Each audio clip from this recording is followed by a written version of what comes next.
যুক্তরাষ্ট্রের ৪৭তম প্রেসিডেন্ট হিসেবে শপথ নেয়ার পরপরই যুক্তরাষ্ট্রের স্বার্থে বেশ কিছু নির্বাহী আদেশে স্বাক্ষর করেছেন রিপাবলিকান নেতা ডোনাল্ড ট্রাম্প। কানাডাকে যুক্তরাষ্ট্রের ৫১তম অঙ্গরাজ্য হওয়ার আহ্বান, কানাডাকে মার্কিন ভূখণ্ডের সঙ্গে যুক্ত করে নতুন মানচিত্র প্রকাশ, গ্রিনল্যান্ড কিনতে চাওয়া কিংবা মেক্সিকো উপসাগরের নাম বদলে আমেরিকান উপসাগর করা। ট্রাম্পের এইসব প্রস্তাবে ধারণা করা হচ্ছে নতুন আমেরিকান সাম্রাজ্যবাদের যুগে প্রবেশ করতে চলেছে বিশ্ব। বিষয়টি ব্যাখ্যা করেছে প্রভাবশালী আন্তর্জাতিক সংবাদ মাধ্যম দ্য ইকোনমিস্ট। সংবাদ মাধ্যমটি বলছে, ট্রাম্পের দ্বিতীয় অভিষেক ভাষণ যুক্তরাষ্ট্রের ঐতিহ্যগত রাজনৈতিক বিভাজন দূর করার বদলে পুরনো ঐতিহ্যগুলিকে তুলে ধরেছে। তার ভাষণে স্পষ্টভাবে প্রকাশ পেয়েছে যে নিজের দেশের স্বার্থে যে কোনো সিদ্ধান্ত নিতে পারেন সদ্য শপথ নেওয়া এই প্রেসিডেন্ট।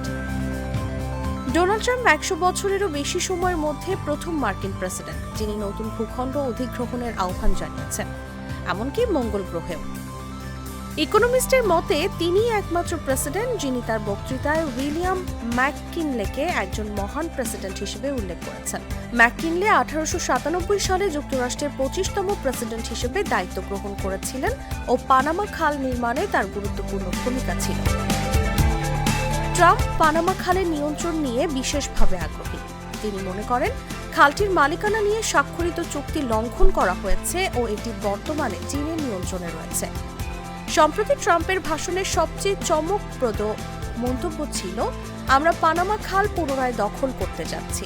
তিনি অভিযোগ করেন যুক্তরাষ্ট্রের সীমান্ত রক্ষায় কিছুই করা হচ্ছে না, অথচ বিদেশি সীমান্ত রক্ষায় অগণিত অর্থ ব্যয় করা হচ্ছে। পানামা খালের চুক্তি ১৯৭৭ সালে প্রেসিডেন্ট জিমি কার্টারের সময় সম্পাদিত হয়।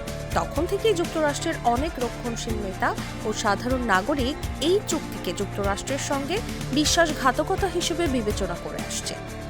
এমন পরিস্থিতিতে খালটির নিয়ন্ত্রণ নিয়ে ট্রাম্পের বক্তব্য সিদ্ধান্ত আরও রক্ষণশীল হতে পারে বলে আশঙ্কা করা হচ্ছে।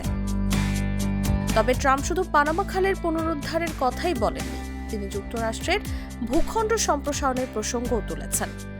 এমনকি ভবিষ্যতে মঙ্গল গ্রহেও যুক্তরাষ্ট্রের পতাকা স্থাপন করা হতে পারে বলে মন্তব্য করেছেন ট্রাম্প।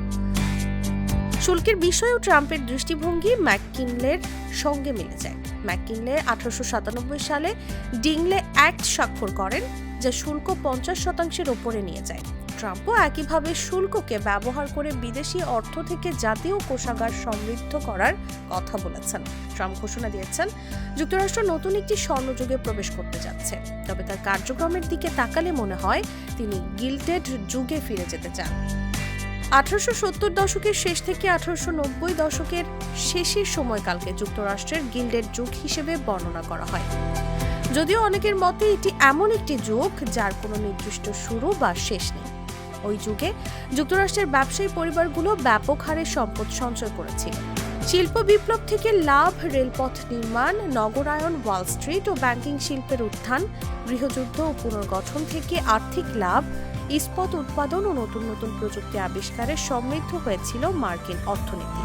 তাসলিমা তিথি, জাগো নিউজ।